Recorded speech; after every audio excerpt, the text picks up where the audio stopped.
I remember dying in his arms. So why is he alive and hating me now? The lobby is colder than it should be. Glass walls stretch up like a cathedral built by corporate gods, the floor beneath me gleaming so brightly it nearly blinds. My heels click against the marble as I force myself forward, badge in hand, breath shallow in my chest. First day, new job, new life. But the moment I step past the security gate, I see him. And the world tilts. Kael, alive, standing across the open space in a tailored charcoal suit, talking to a group of executives like he owns the air they breathe. His voice cuts through the echo of the atrium, low and precise. He hasn't changed. Same raven black hair, now slicked back with surgical precision.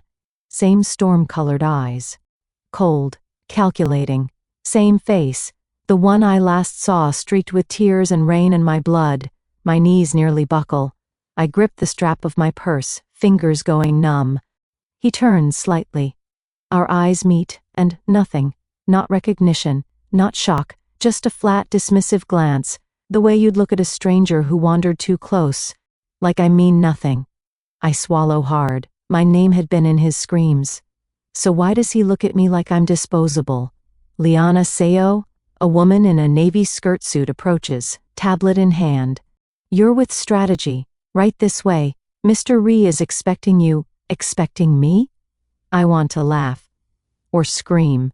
Instead, I follow her, my legs moving mechanically. Every step feels like walking deeper into a dream I already died in. We take a private elevator. She doesn't make conversation, and I'm too busy pretending my heart isn't trying to climb into my throat. Then the doors open to a minimalist office space. Clean lines, glass partitions, an oppressive kind of silence. At the far end of the room stands Kael. He doesn't look up when I enter, just says, without turning, "You're late." I glance at the wall clock. I'm 5 minutes early. I thought the meeting was at... Now he looks at me, finally. And his eyes are ice. Something flickers there, for half a second. But then it's gone. I'm Kael, Director of Strategy. I assume you read the briefing? I nod.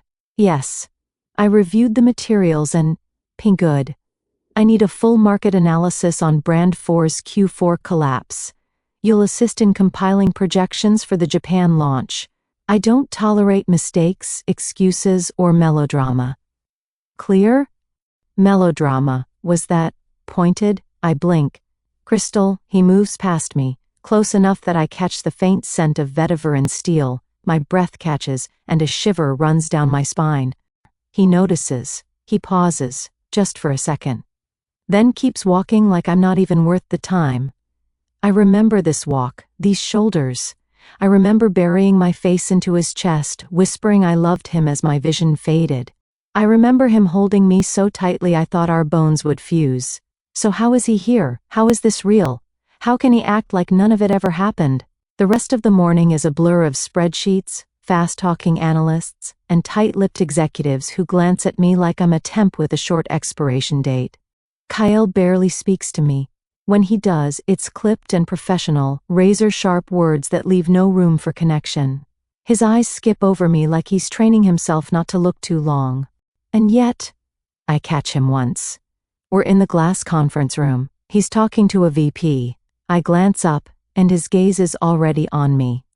Unblinking, faintly confused, like something about me doesn't fit, like I'm wrong. He blinks and the mask returns, but I saw it. He feels something, even if he doesn't know why. At lunch, I retreat to the rooftop terrace, away from all the polished teeth and hollow laughter. The city hums below, a mechanical heart. I grip the edge of the balcony. My hands are shaking. This isn't a second chance. This is a punishment. He doesn't love me. He doesn't remember me. And if he does, he clearly wishes he didn't. How cruel is fate to bring me back just so I can watch him hate me. I thought I'd have answers, closure. Instead I have silence and suspicion. And Kael, the man who once begged me not to die, now can't stand to be in the same room as me. I woke up choking. The sheets tangled around my legs, soaked in sweat. My breath came in jagged gasps, lungs burning. heart racing like I'd just run a marathon barefoot in the rain. Because in the dream, I was running down a wet street slick with oil and shadows, headlights blinding, the roar of an engine behind me, then the impact. Cold metal, warm blood, screams, Kael's screams.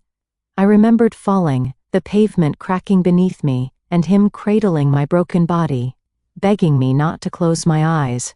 I'm here, I'm sorry, I'm so sorry. Then darkness. And now, this.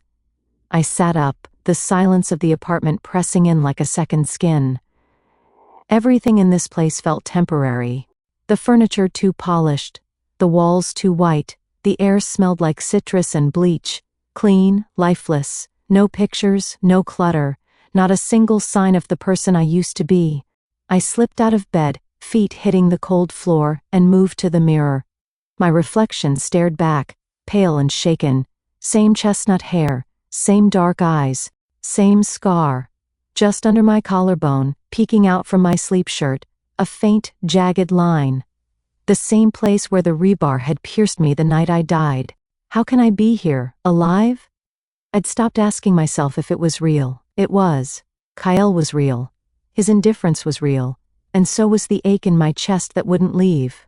I spent the next hour searching for myself, not metaphorically, literally. Old usernames, obscure forums, my university alumni page, social media accounts, obituaries.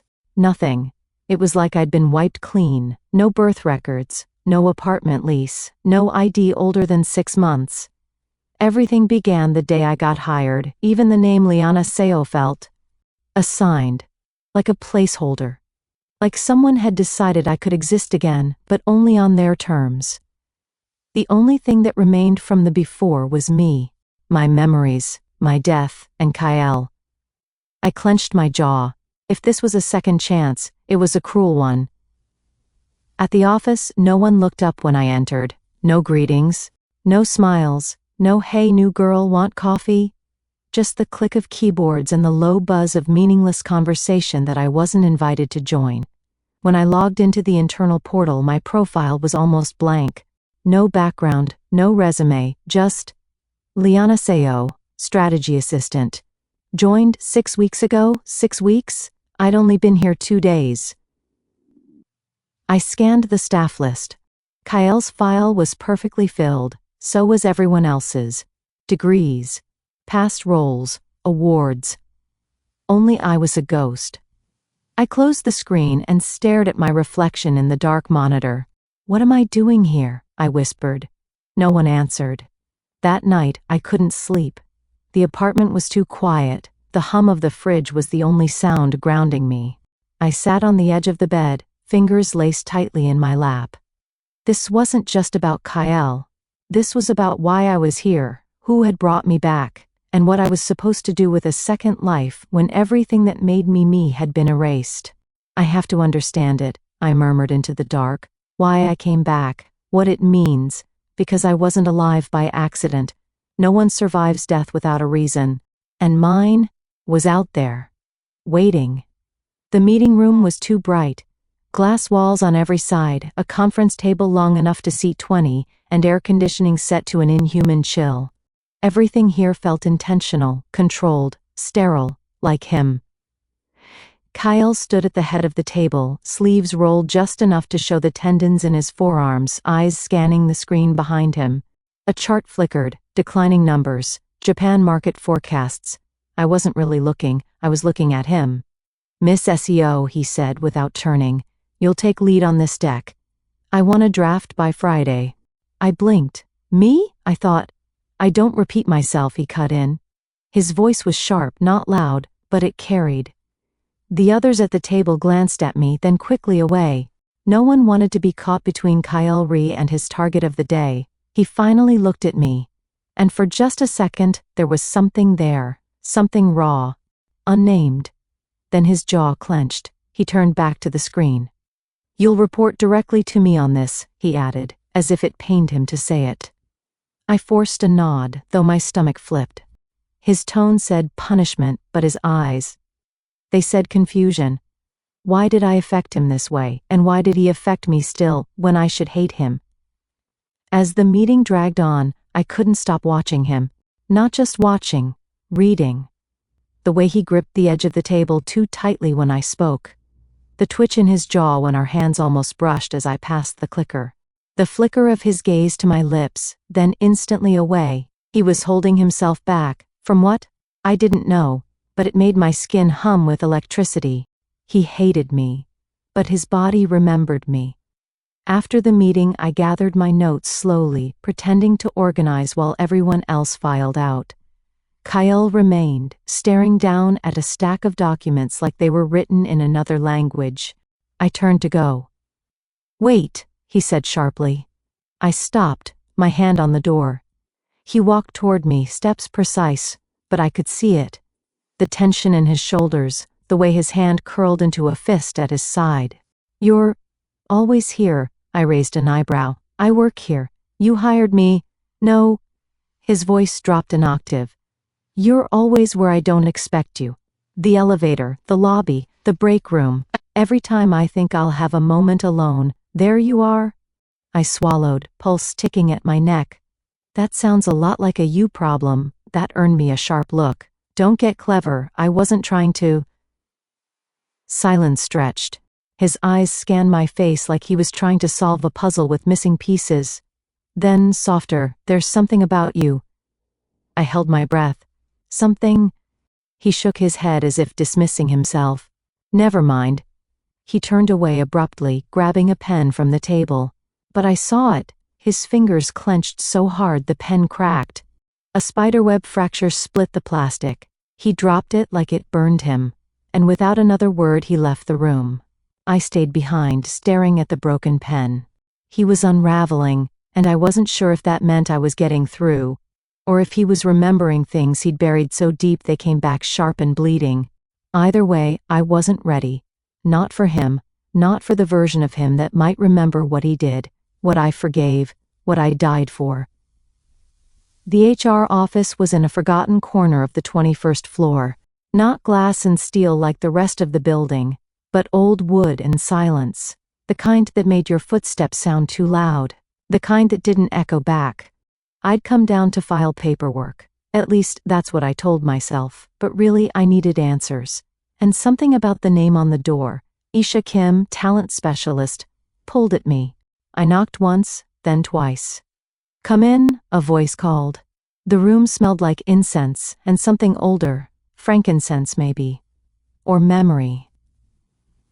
Inside, it looked nothing like the rest of the company. The walls were lined with books, actual books, not tablets or monitors. The desk was carved oak, heavy and imperfect. An antique clock ticked softly in the background. Behind the desk sat a woman with midnight hair and skin like warm bronze, her eyes the color of river stones, calm, unblinking, and just beneath her left ear, curling over her neck like a whisper, was a tattoo. A thin black line, jagged like a lightning strike or a crack in glass. It pulsed once, faintly, like it knew I was looking. "You've been avoiding this floor," she said simply. I didn't realize I was. She smiled, but it didn't reach her eyes. They never do. "Sit." I sat. For a long moment she said nothing, just looked at me, like she was reading a language written under my skin. Finally she asked, "What do you remember?" I froze. "Excuse me?" "Your memories." Her voice was too steady. "You've seen him. Felt the dissonance. You don't belong here." "Not really." My mouth was dry. "I'm sorry, but I came down to find yourself," she interrupted. "Not to file paperwork." I tried to breathe, but the air felt thicker in here. Like the walls were pressing in, waiting for the truth to settle. "Who are you?" I whispered. "Isha Kim, just like the plaque says. I help people readjust." She leaned forward slightly. "But not everyone walks back from death with their soul still screaming." A chill rippled through me. "You know," I said. It wasn't a question. She nodded once. "There are cracks in the world," she said. "Moments where time folds in on itself. And sometimes when the will is strong enough, when the regret is deep enough, something bleeds through." "You mean you died," she said softly. "Yes. But not cleanly, not quietly. You left something unfinished. A promise, a betrayal, a choice that clawed its way back into your new beginning. I gripped the arms of the chair. Then why him? Why Kael? She didn't answer right away. Instead, she stood and walked to a shelf, pulling out a small leather-bound book. She laid it in front of me. Its pages were blank. What's this? A map you'll write yourself, she said. But only if you stop making the same mistake. I frowned. What mistake? Needing him to love you more than you love yourself. That one hit deep. I looked down at the book again. My reflection stared up from the polished cover. Pale, tired, haunted. You're not the first to come back, Isha added quietly. But not all of them stay. Some fade. If you repeat the pain that killed you, this world won't hold you. I swallowed hard. What am I supposed to do then? Live differently, she said. Choose differently. I stood, book clutched to my chest. As I turned to leave, her voice stopped me again. And Liana, she said. I looked back. The crack in your soul, it's still healing. But if you keep pressing against the same wound, it'll shatter. The elevator didn't go all the way down. I had to take the stairs to the basement, through a side door marked restricted, archives only. It wasn't locked. No one stopped me. The hall was narrow, the walls concrete and unfinished. Fluorescent lights flickered overhead like dying stars. Everything smelled like paper, dust and time. This place didn't belong to the same building as the gleaming glass tower above. This was before. This was what the company buried. I walked slowly, my footsteps echoing unnaturally. As if the space didn't want to hold sound. As if it knew I didn't belong here. At the end of the corridor, a room waited. Metal shelves groaned under the weight of thick binders and yellowed file boxes. A flickering desk lamp glowed dimly in the far corner, casting long, uncertain shadows. I hadn't planned to come here, but something inside me had pulled. A sense. A thread. A whisper in a dream I couldn't shake. I scanned the boxes, running my fingers along faded labels. Personnel records, fiscal reports, legal settlements, and then press archive. 2021 to 2023. I pulled it out. The box was heavier than it looked. I sat at the table, my hands trembling as I opened the lid. Pages slid free. Press clippings, event coverage, financial notices, incident reports. Most were dry. Irrelevant. Until I found it. One dead, one injured in suspected street racing crash. Dated October 17, 2022. My blood turned to ice. There was a grainy photo beneath the headline. A crumpled black sports car. Police tape. Rain-slick pavement. A stretcher. I couldn't look away. The article mentioned two names. One was blurred in the scan, but the other, Kael, uninjured passenger, it said. Refused medical treatment, cooperated with police. No charges filed. My breath caught. Uninjured passenger? That wasn't what he told me. In my memories, he was the driver. He told me he didn't see the turn, that he'd never forgive himself, that it should have been him who died. But this was a lie, a rewrite, a glitch. I scanned again. Lower in the article, a single sentence made my heart seize. According to officials, the deceased has not yet been publicly identified.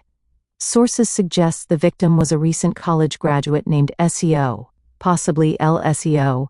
Seo Liana Seo me. I felt like I was floating above my own body, watching someone else unravel. Then another name caught my eye.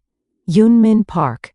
It was just a quote, a witness statement from a passerby. But I knew that name like I knew my own breath. Yunmin, my best friend, the person I trusted most in my other life. The only one who knew the full story. Why was he here, in this version? Why was he quoted in this? And why did my stomach twist with dread? I took a photo of the article with my phone, then gently replaced the documents. The lamp buzzed softly as I stood. I should have felt triumphant, proof that I wasn't losing my mind, that this world had roots in the one I came from, but all I felt was a deep, bone-chilling unease. Because something was wrong with this version. Something had been changed, moved, covered. And if Kael didn't remember it, if he'd been rewritten too, then what else was waiting beneath the surface? What truths had been blurred until they were no longer recognizable? As I climbed the stairs back to the main floor, the walls felt tighter, closer, like they'd seen too much and wanted to swallow me whole.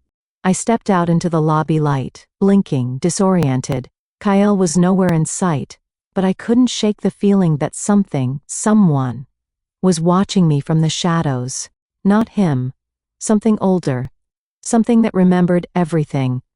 I took the stairs because the elevator felt too sterile.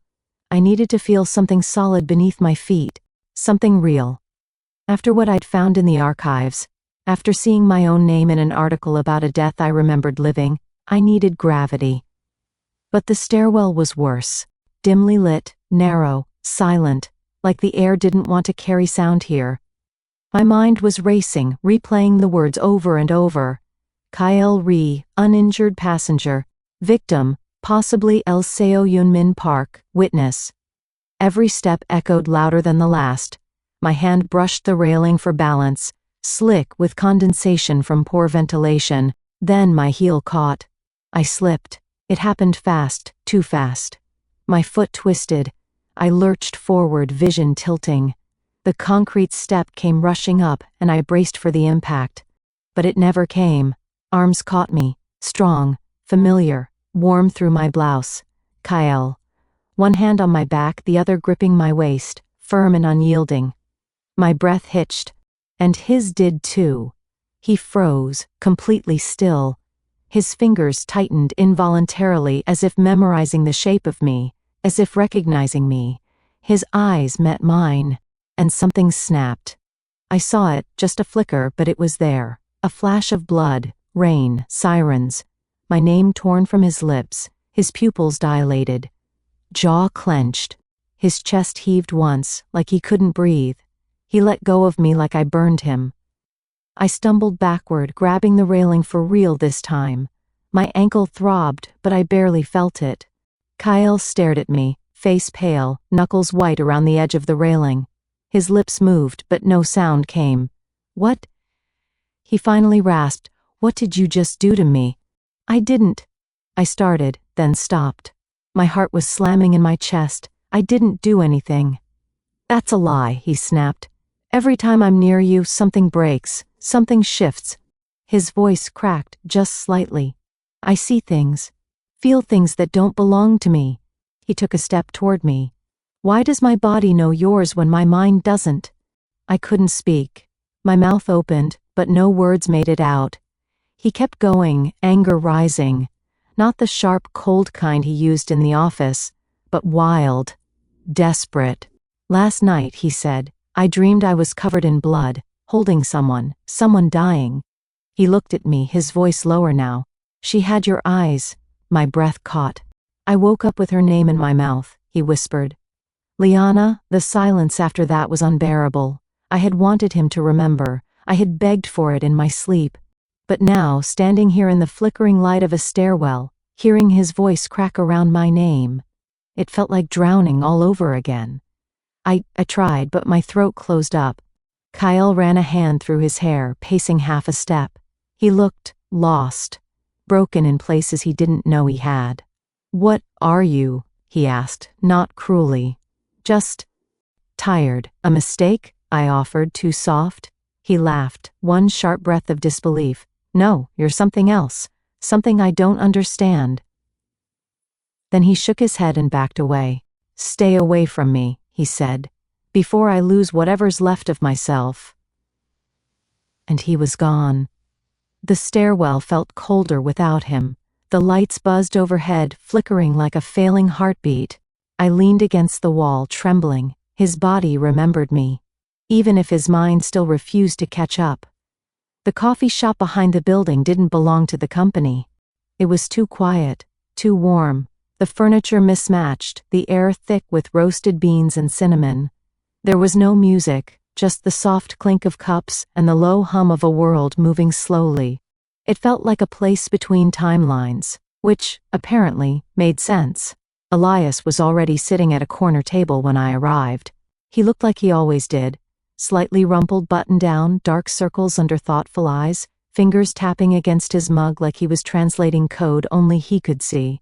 "Didn't think you'd show," he said without looking up. "Didn't think you noticed me," I replied, sliding into the seat across from him. He smiled faintly. "I notice things most people don't." He pushed a second mug toward me. Oat milk, no sugar, half a shot of espresso. "That's still how you take it, right?" I froze. "How do you know that?" His eyes met mine, calm and unreadable. "I don't," he said. "Not really.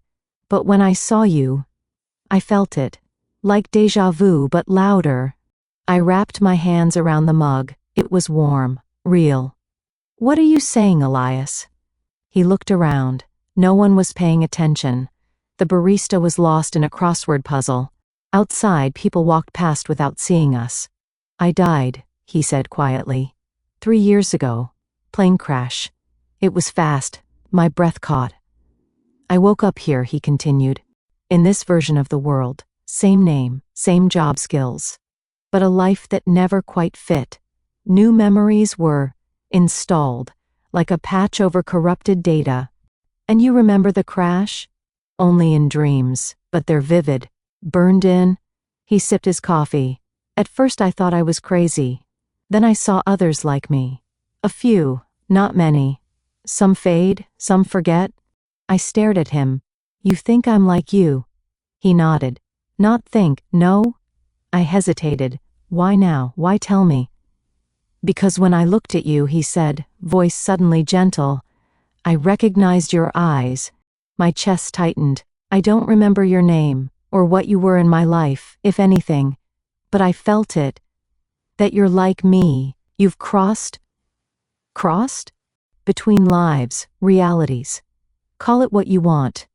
Death's not always the end. Sometimes it's a door. And sometimes if you kick hard enough it opens the wrong way." A beat passed in silence. Outside the window it started to rain. "I don't know why I came back," I said. "But Kael? He's here. He doesn't remember me. But his hands do. His eyes twitch when he looks at me. He dreams things I remember living." Elias leaned back. "Then you're still tethered. To what? To pain. To unfinished business. That's what pulls us back." I swallowed. "And this world?" "This world isn't a gift," he said. "It's a test, a loop.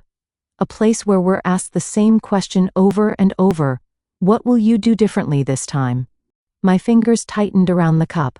"I don't know yet." "Then figure it out fast," he said. "Because if you don't, it figures it out for you." I shivered. Not from the cold. He stood, pulling on his coat. "When you start hearing whispers, don't ignore them. Whispers? You'll know." He paused, then added, almost as an afterthought, "Don't trust people who look at you like they already own your story." I blinked. Who does that? But he was already gone, leaving behind only the scent of espresso and a feeling I couldn't name. I found Isha waiting for me before I could even knock. She stood by her office door, arms crossed, gaze already on me like she'd been expecting this moment for weeks. "Come in," she said softly. The incense was stronger this time, more bitter. Something ancient stirred in it, something that tightened my throat. The room felt smaller. Or maybe I was finally seeing how large the truth was. She motioned to the same chair I'd sat in the first time. I lowered myself slowly, hands clenched in my lap. "I need answers," I said. "I know." She folded her hands atop the desk. "And you're finally ready to hear them." I nodded once. I didn't trust my voice. "You came back," she began, "because your soul broke, not from death, but from betrayal." I swallowed hard. "Kael," she didn't correct me. "You weren't meant to die that night, Liana," she said. "But he was driving. He ran the red light." I shut my eyes. I'd known. Somewhere inside me I'd always known. "He lied to me," I whispered. "Yes," she said. "Because he couldn't face what he did. He panicked. Told the police he wasn't driving. Told you someone else had been behind the wheel." A sharp ache sliced through my chest. Not new, but old, remembered. "He held me as I bled out," I murmured. "He loved you," Isha said gently. "But love doesn't erase cowardice, or fear." I looked up at her. "Why am I back?" She leaned forward. Because the lie he told broke more than your heart, it tore your soul, it left your story unfinished. That's what brings people across. Not love? No, she said. Choice. What you couldn't choose last time, that's what binds this world together. Silence settled between us. Heavy, sacred. Then she added, Kael's beginning to remember. The deeper he feels, the closer the memories come. You've cracked his mask. And when he remembers? I asked. That's up to him, and up to you? That night I found Kael outside the office tower, alone. Rain misted the air, beating on his black coat. He looked like a painting someone had smudged at the edges. He turned slowly as I approached. I remember, he said before I could speak. His voice was low, broken. I remember everything. I didn't move. He stepped closer. His eyes were raw, haunted. You told me to slow down. You were laughing, remember? He let out a bitter laugh of his own, and I didn't listen. I just wanted to show off, wanted to feel in control. The rain ran down his face like tears. Or maybe they were tears. And then it happened. And all I could think was, it should have been me. He looked at me like he was drowning. But instead, I lied. I told the cops someone else was driving. I told you someone else was driving. Because I couldn't stand the truth. My throat tightened. I told myself I'd make it right, that I'd take care of your family, that I'd never forget, that I'd live better, live for you. But you did forget, I said quietly. I tried to. He dropped to his knees, right there on the wet pavement. But I dreamed of you every night. I thought I was losing my mind. And then, you walked into my office. I didn't walk in, I said. I came back. His shoulders shook. I was so afraid to lose you again, afraid of what I'd done. But you were never the one who needed saving. He looked up at me, rain clinging to his lashes. It was always me. My heart cracked open. He had broken me once. But this confession, this truth, was the beginning of something else. I don't need you to kneel, Kael, I said, my voice barely more than breath. I don't know how else to ask for forgiveness. I stepped forward, reached out, placed my hand on his shoulder. Then start by standing, I said. And looking me in the eyes, he did. And for the first time in this new life, I saw the man I remembered. The world began to unravel the next morning. It started small. My reflection blinked before I did. My coffee went cold the second I touched it. A CO worker greeted me twice with the exact same words, the exact same intonation, like a recording stuck on loop. Then the air grew thick, humming, pressurized. I walked past a row of glass windows and caught a glimpse of myself, but only for a second. The next instant the glass was empty, just the office behind me, just space. I was fading. Reality, this reality, was rejecting me. Or maybe it was offering me a choice. By noon, the lights in the building began to flicker. People moved slower. Voices echoed longer. Files on my computer glitched and blinked out of existence. When I typed my name into the system, it came up blank. Not access denied, not no results, just nothing. I sat at my desk, fingers trembling, pulse fluttering behind my ribs like a trapped bird. This was it. I stood, walked, not to Isha, not to Elias, to him. Kael stood alone in the executive lounge, staring out the window. The city outside looked different now. Unsteady, like a watercolor soaked in rain. The buildings wavered, the streets blurred. He turned as I stepped in. His eyes widened. You're fading, he said. I know. He moved toward me, but I held up a hand. Don't, I said softly. Not yet. The floor beneath me pulsed, like a heartbeat, or a countdown. I came back because I needed closure, I said. But this world wasn't created to comfort me. It was built to test me. He said nothing. Just waited. I thought I needed you to remember, I went on, to confess, to fall to your knees and beg me to stay. And you did? The air shimmered between us. But that's not enough anymore. His brow furrowed. Liana, you said you wanted to save me, I said. But what about you? Have you saved yourself? He flinched, just slightly. You remembered what you did, I continued. You broke open the lie, and that's a beginning. But if you only see me as a way to fix what you broke, you're still trying to use me to heal yourself. I don't want to lose you again, he said. I can't. I'm not your redemption, Kael, I whispered. I'm my own. The room rippled. A deep, low sound throbbed in my ears, like the universe drawing breath. His eyes burned. Then what do you choose? I stepped closer. My hand hovered over his chest. I could feel his heartbeat, still frantic, still human. I choose to live, I said. Then stay, he begged. Please. I'll never walk away again. I looked into his eyes, the eyes I had loved, the eyes that had once watched me die, and I smiled. Sad, soft, whole. I believe you, I said, but I won't stay for you. Not anymore. He blinked. I'll stay, I whispered. For me. The world paused. Then everything snapped back into focus.